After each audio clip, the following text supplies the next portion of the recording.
بخاری شریف کے اندر ایک حدیث مبارکہ ہے جس میں رسول اللہ صلی اللہ علیہ وسلم نے فرمایا کہ تم میں سے مجھے وہ پیارا ہے، وہ مجھے عزیز ہے سب سے زیادہ، جس کے اخلاق اچھے ہوں، جس کا حسن خلق اچھا ہو، جو لوگوں سے نرمی سے بات کرتا ہو، اچھے طریقے سے بات کرتا ہو، پیار سے بات کرتا ہو، نرمی سے بات کرتا ہو۔ تو مسلمان کی یہ پہچان ہونی چاہیے کہ وہ اپنے دوسرے مسلمانوں سے، بھائیوں سے، دوسرے مسلمانوں سے، خواہ کوئی بڑا ہو یا چھوٹا ہو، ان کے ساتھ حسن اخلاق سے پیش آئے، ان سے محبت سے پیش آئے، ان کے ساتھ نرمی سے پیش آئے۔ اور یہ جو اکثر لوگوں کی فطرت میں جذباتیت ہوتی ہے، غصہ ہوتا ہے اور تشدد ہوتا ہے، تو ایک تو شخص فطرتی طور پر چلو وہ نرم مزاج ہوتا ہے، وہ آرام سے بات کرتا ہے، خوش اخلاقی سے بات کرتا ہے،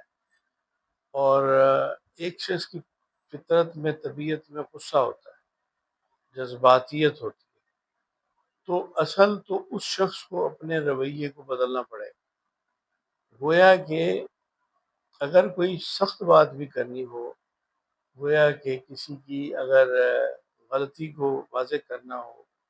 اس کو نشاندہی کرنی ہو، اس کی غلطی کے بارے میں آگاہی دینی ہو، تب بھی اس کو نرمی اور اخلاق کے ساتھ دینی چاہیے۔ اور اگر کسی کو سرزنش کرنی ہو تو وہ بھی نرمی اور اخلاق کے ساتھ ہی ہونی چاہیے۔ یہ جو یہ اصل میں پیغمبرانہ تربیت ہے جو رسول اللہ صلی اللہ علیہ وسلم نے اپنی امت کی فرمائی، کہ اور اب اس کے بارے میں جو آپ اپنے بارے میں فرمایا،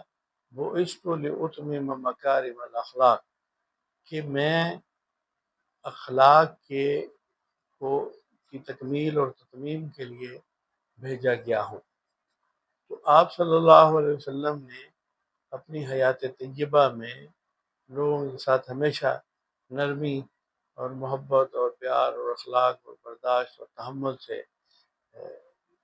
پیش آئے۔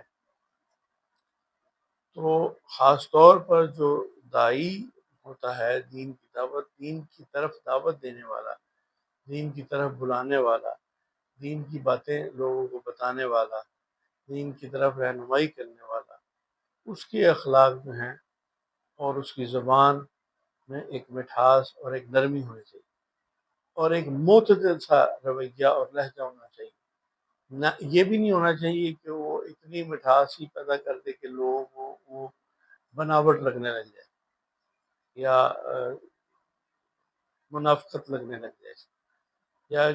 جعلی جھوٹا سا محسوس ہونے لگے۔ کیا لگے؟ ایک نارمل، ایک معتدل اور ایک درمیانے رویہ، اپنی بات تو نہیں ہے، دین کی بات، وہ اس کو اچھے طریقے سے، نارمل طریقے سے اللہ کی بات اللہ کے بندوں تک پہنچا دے، اللہ کے نبی صلی اللہ علیہ وسلم کی بات اللہ کے نبی صلی اللہ علیہ وسلم کی امتیوں تک پہنچا دی جائے۔ تو یہ جب انسان اپنے رویے کے اندر یہ چیزیں پیدا کر لے گا تو پھر اگلا مرحلہ یہ ہوگا کہ پھر وہ دوسرے اپنے زندگی کے معاملات کے اندر بھی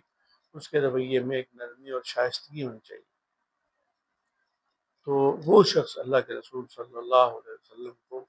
محبوب ہوگا جس کے اخلاق بہت اچھے ہوں گے، نرمی والے ہوں گے۔ اللہ تعالی ہم سب کو توفیق